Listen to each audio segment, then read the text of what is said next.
Hello. Today we're going to be going over the photosynthesis and the respiration PowerPoint.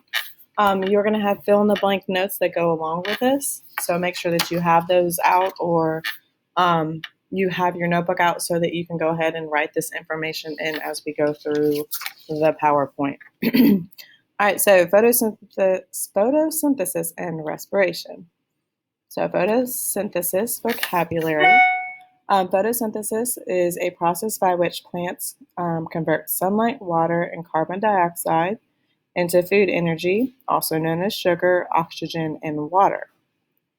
Chloroplast is an elongated cell organelle containing chlorophyll, which photosynthesis takes place.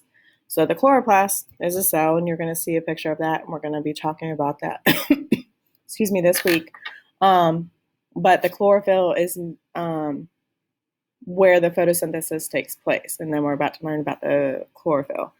The chlorophyll is a green molecule which uses light energy from the sunlight to change water and carbon dioxide gas into sugar and oxygen. This is the photosynthesis equation. So you have the H2O, which is your water, the carbon dioxide, and then the sunlight. And it's going to give you oxygen, and then C6H12O6 is, glucose, or also known as sugar. The chlorophyll absorbs the sunlight, so the leaves essentially are where the chlorophyll is, and it's the green pigment inside the chloroplast of plant cells that makes the leaves green. So you'll find the chlorophyll mostly in the leaves of the plants and flowers. Chlorophyll then uses sunlight to change water, carbon dioxide, and nutrients from the soil. The chlorophyll processes the ingredients to make sugar, which is what the plants need. That's the plant food, and the oxygen. So what about the animals? What do the animals do for us or for the plants? Oops. Animals make the carbon dioxide plants need, and then the plants make the oxygen that the animals need. So we produce the carbon dioxide that the plants use, and then the plants, they go ahead and produce the oxygen that the animals, and we are considered mammals, need. So respiration. Respiration is the process by which the chemical energy of food molecules is released and changed into ATP. This essentially, ATP is going to be your energy. Mitochondria is the rod-shaped organelles with a double membrane, which converts the energy stored in glucose into ATP for the cell. So this is your respiration equation. So you have oxygen, you have your glucose, which is your sugar, that's C6H12O6, and that equals water, carbon dioxide, and energy. So you should notice something about this equation, and if we go back real quick to this equation, they actually look very, very similar. They're very, very close. Okay?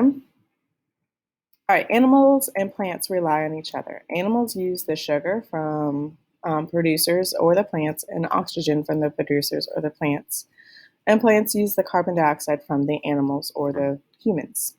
The mitochondria change the O2 and the sugars, which is the food, into CO2, H2O, and ATP. Remember, ATP is that the energy, and it changes into carbon dioxide, water, and energy. So if we compare these two equations, the top one is for photosynthesis, and then the second one is for respiration equation, you will notice that the light in the photosynthesis equation becomes the ATP and the respiration equation. And essentially they are opposites, they are backwards. So it's H2O plus CO2 plus light equals oxygen plus glucose, and then oxygen plus glucose equals H2O plus CO2 plus ATP. Pretty interesting, isn't it? And here's just a graph again comparing the photosynthesis and the cellular respiration equations. So photosynthesis, the function is energy storage. Cellular respiration is energy released. The location is the chloroplast for photosynthesis, and then the location for the cellular respiration is the mitochondria.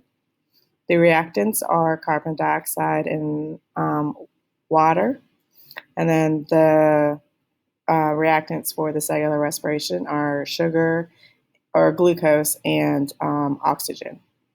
What it produces is it produces the glucose and it produces the oxygen. And then over here, it produces the carbon dioxide and the water. And then there are your two equations again. All right, and that is it. If you have any questions, please make sure you ask them during the class time or conference time.